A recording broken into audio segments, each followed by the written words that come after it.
Service. I don't think it's a reproductive thing because I mean you need to know about your body, but I don't think at it's first, fourth grade. I think I would teach that about sixth grade or seventh grade. yeah, because How your body works. Listen, we got a lot of folks talking here. You just have to stand up and keep doing it. Demonte. I mean Lamar. Lamar.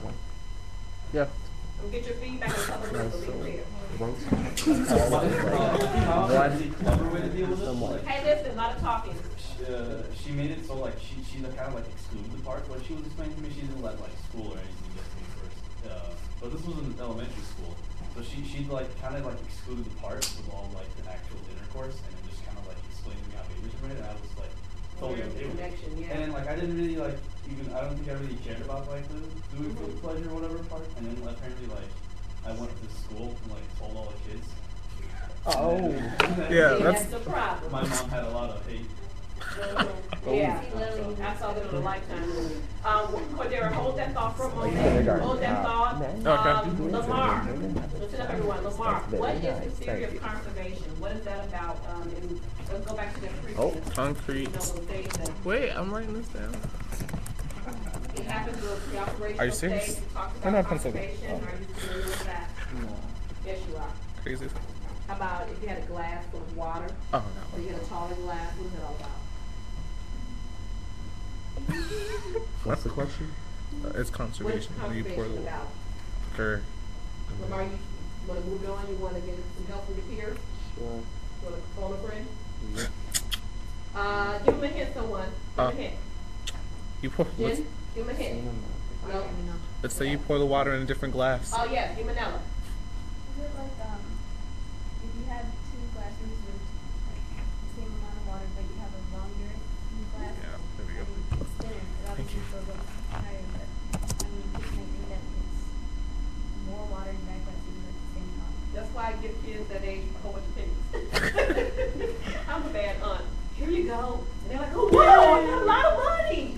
But it's the same as the dollars. I give them like 100 pennies. That's not nice.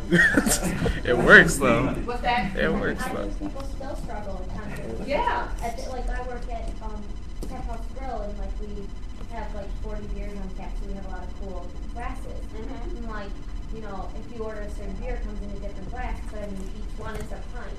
But people will like literally be like, oh, excuse me, not another glass because there's not enough beer in this one. You know, and that's so interesting It you works. bring up that point because it's actually one of the critics of PJ theory. People are Because so we have to stupid. sort of A lot of master people don't get each out stage the before we operational move stage. forward.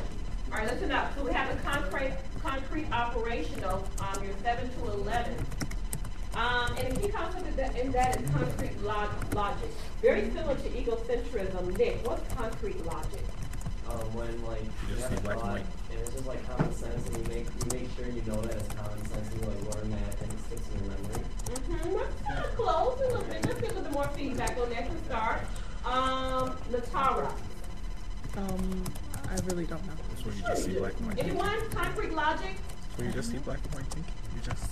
It's very similar. Yes, sir. Oh, it's where you just see like black and white. You don't really go outside the box on what you're thinking. You just like you see someone. That's what they are.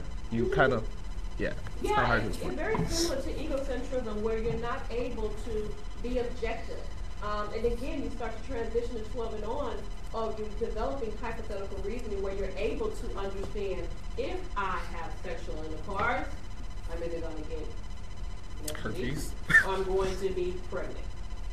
Or if you're a man, you're either an STD We're gonna be a father. or another STD. You have sex, you will get an STD, and you will die. That's according to my mother. There is Your no penis will in fall off. You will Now, die. Your balls will again, fall off, listen. and you will die. Eric mentioned it a lot during this presentation because it's so important that you understand hypothetical reasoning. When you have children, you can't expect to have a conversation with an adolescent that is logical and sequential. You can't. The argument that I got into, and I didn't get an argument, she was argumentative, but she said to me, why are you being so argumentative? I said, dude, I said, my voice is not escalated. I simply asked you, can you make me a fresh plate? It's been sitting there for a while. It's the same fish. No. This fish is cold. That fish over there is warm. But it's coming from the same container. Okay. But do you understand it's not hot?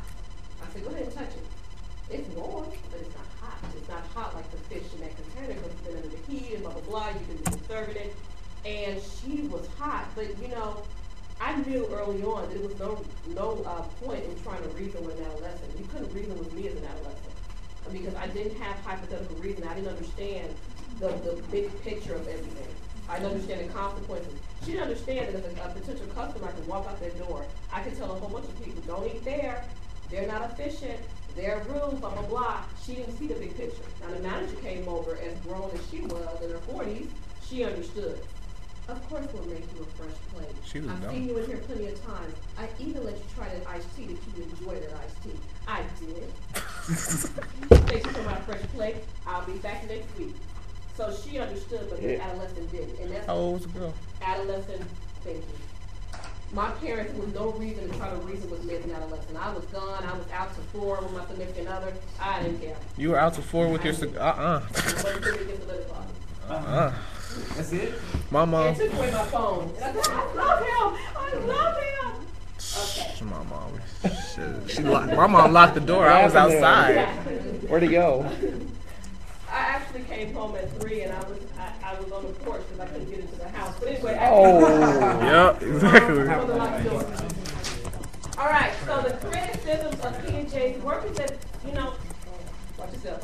He thought that they were universal. What's going on, Bobby? He thought that it applied to everyone. But what we found out is that it doesn't. Because they actually did a study with Aboriginal children and Swiss children and found they do actually go through these stages, but at different times. And what could happen? If you live in rural North Dakota, Okay. you may not be exposed to what we are exposed to in New York or Chicago. Hence the reason why we go through developmental stages differently. We may all go through them, but not at the same time. That was one of the criticisms. And then also talk a lot about cultural influences. My experience as a youth may be totally different from your experience, Jen. Molly talked about coming from, Bobby, you come from an affluent family. I didn't come from an affluent family. My experience was totally different than yours. I remember that because your daddy had some money. And I asked you. Yeah. I was doing that. He doesn't share that. You want to share? Yeah. Oh, that sucks. Okay. I'm making myself laugh today this weekend. All right, and then he focused on task completion, like you had to complete your stage in order to proceed to the next one. Now, actually, Freud did a lot of that too. Freud believed you had to complete stages in order to successfully become an adult. So if you were a little bit anal retentive, you didn't potty train correctly, you had a fear, an anal fear, your parents beat you as you were walking up the stairs because you urinated on yourself, I've seen it, and you just become very organized in your adult behavior, he believed you didn't successfully complete that stage. How do you feel about serial killers and the way they go through their stages? Like a lot of them are often bedwetters, or they got a lot of things in common with what they do as far as being young. So do you feel like it's a mess? How do you feel? Yeah, that's Get some research money. that links Sorry. parental attachment to criminal Talk to the behavior. camera. Every time I would talk to a client or detainee in corrections, it would be a common thing. I didn't come from a two-parent or at least a one-parent household where there was an active parent. There was not a lot of attachment or nurturing. So I do believe it's a link. Antisocial personality disorder, there's actually a link to neurotransmitters, and we'll talk about that during abnormal psychology, and I think you'd be very surprised, not just saying you can't. Keep looking at that check. Give me that $27 check. Hey, leave my check alone. You just love that check. We'll talk about how in abnormal psychology. But if you decide to work, anybody here a criminal justice major? No CJ major? That class is My class. Those Yeah. classes are horrible. Yeah, the class are not that interesting. I taught the CJ curriculum, and I was bored off with the whole curriculum. But the real stuff is. Okay. Gender identity development. Oh, this should be fun.